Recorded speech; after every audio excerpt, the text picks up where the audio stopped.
So, I want to kind of switch topics for this video and speak about something that bothers me, not really in a large way, but just kind of, well, I find it more annoying than anything else. And that is the consistent and constant reboots associated with both Marvel Comics and DC Comics.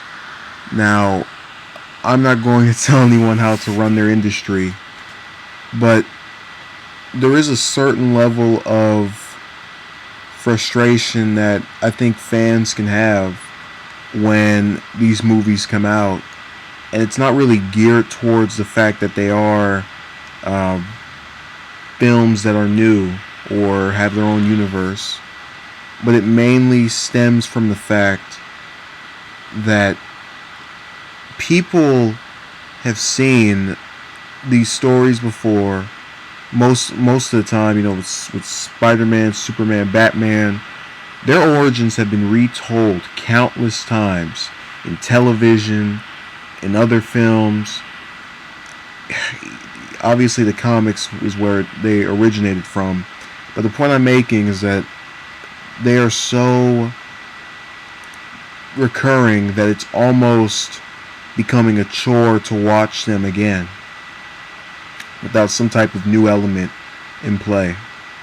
And that's part of the reason why whenever I hear that some film trilogy has been canceled or is being rebooted, I usually roll my eyes and express a level of disagreement with the whole process of redoing everything, because I know they're going to redo everything. They're going to start from scratch and act as if all the films before never happened, or just tell us to forget those. They were fun for the time, but here's something new and different.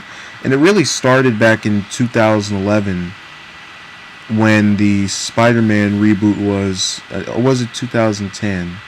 It was 2010, January 2010, I believe, when the Spider-Man reboot was announced and Spider-Man 4 was canceled.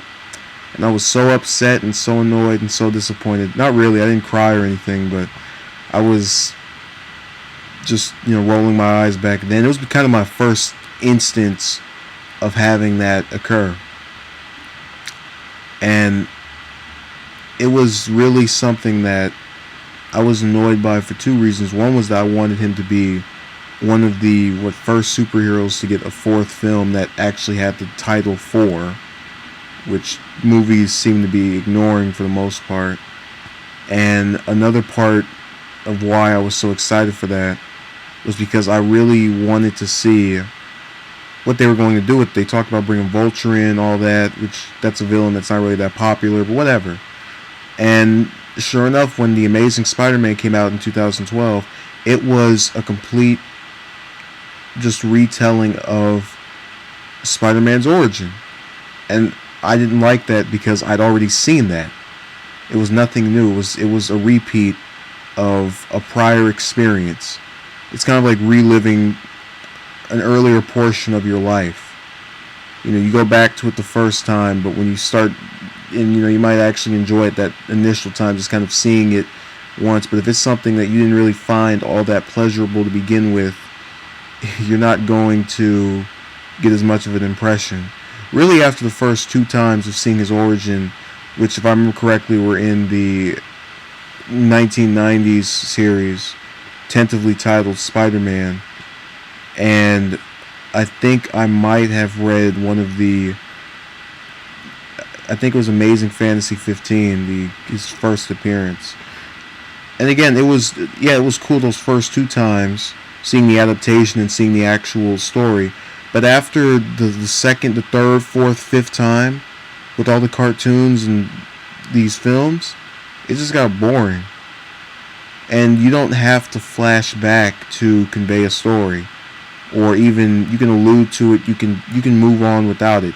So I think my biggest opposition is that the fact that you have the same story being told over and over and over again.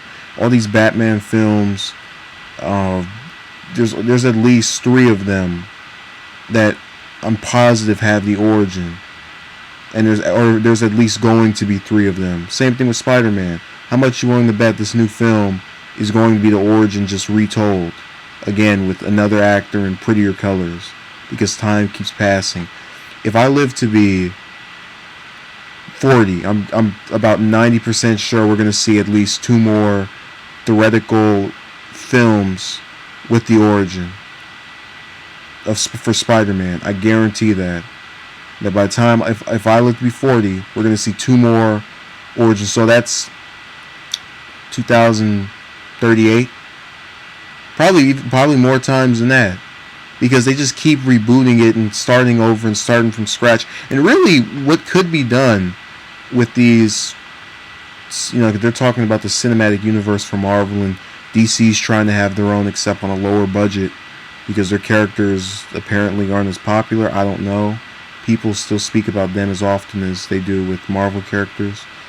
One thing they could do is take that same continuity and essentially do a James Bond like thing with the character, leading character, just really with all the characters.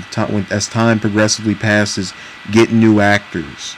You could still have flashbacks from previous films, and that way you won't have to keep retelling the same story because it's already been told. And people are very savvy about behind the scenes and things relating to productions of movies. They're fully aware the guy that was 20, 30 years ago is now 50 and can't do the role anymore. And that's fine. We can just get someone else. There are plenty of people who look alike. So I think it's something that they can easily move past. They don't need to keep redoing. But at the end of the day, I think they're still going to do it. And I'm still going to watch. Because most of the time they're alright. So have a good day. And thank you for watching.